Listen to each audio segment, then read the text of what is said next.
Polar bears are great ambassadors for zoos to tell the story of what's happening with the polar ice, and Nikita has been our great ambassador here at the Kansas City Zoo for a number of years. He joined us as a kind of a tiny little guy, we thought at that time, 600 pounds, and he's up over 1,200 pounds now. And unfortunately though, Nikita does have to leave us, and we have to send him to another zoo in North Carolina, where we're going to pair him up with a younger female in hopes that he can pass along his genes and create some little cubs that will help populate other zoos in North America and create more little ambassadors. Nikita was assigned to the Kansas City Zoo after we opened Polar Bear Passage. That's sort of how it works in the zoo world, that there's assignments and transfers, and it happens all the time with a number of animals. Now we're at a point that we brought in a female, Berlin, a few years ago. She had kind of a long story, long history, and had been with a male, never produced cubs. She was at the Duluth, Minnesota Zoo, and they had some flooding that happened. She was able to swim out.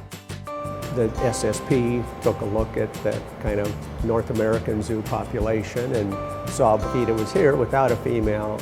So we paired them up, and she did come into her heat cycles, all the breeding seasons that she was here, and it just wasn't meant to be. So then, what do we do with Nikita? He's a young bear. He is a potential breeder, and again, SSP looked around the country and said, you know, we've got this 14-year-old bear, female, young female. She hasn't had cubs, but she is in the prime of her breeding age. And the best thing for polar bears in North America, in the zoos, is to move Nikita to North Carolina to pair up with her. Get a lot of questions, well, why didn't you just bring the female to Kansas City? Pragmatically, scientifically, transferring the females, it's best if she can remain settled in and not disturb her.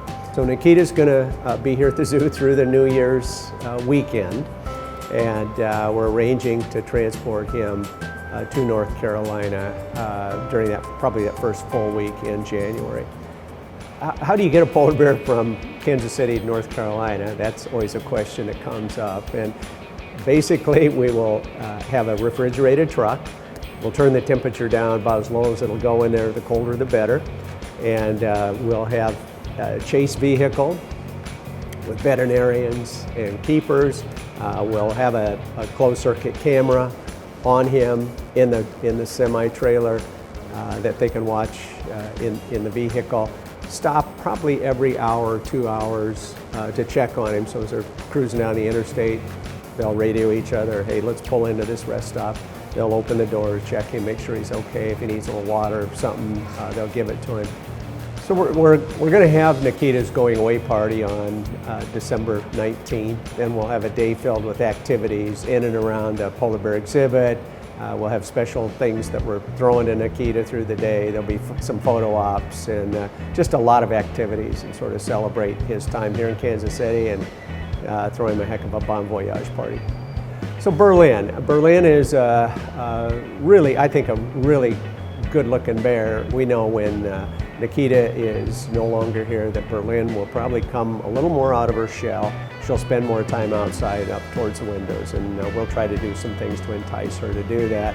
She does enjoy swimming, and a lot of people think she never goes in the pool. Well, the bear that she lived with in Duluth, the male, every time she would get in the water, he would chase her out. So she has always been a little leery of Nikita when she's in the water and he gets in the pool.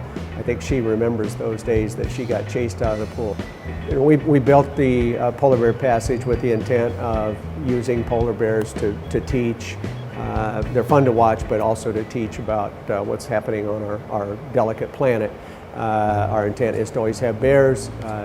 Berlin is kind of in her, I guess, social security years, for lack of better term. So, you know, we're always talking to our SSP coordinators and saying, you know, what's next? And while they'll never make a promise, we're pretty confident that we'll always have polar bears here to enjoy and learn from. It's always a new adventure at the Kansas City Zoo.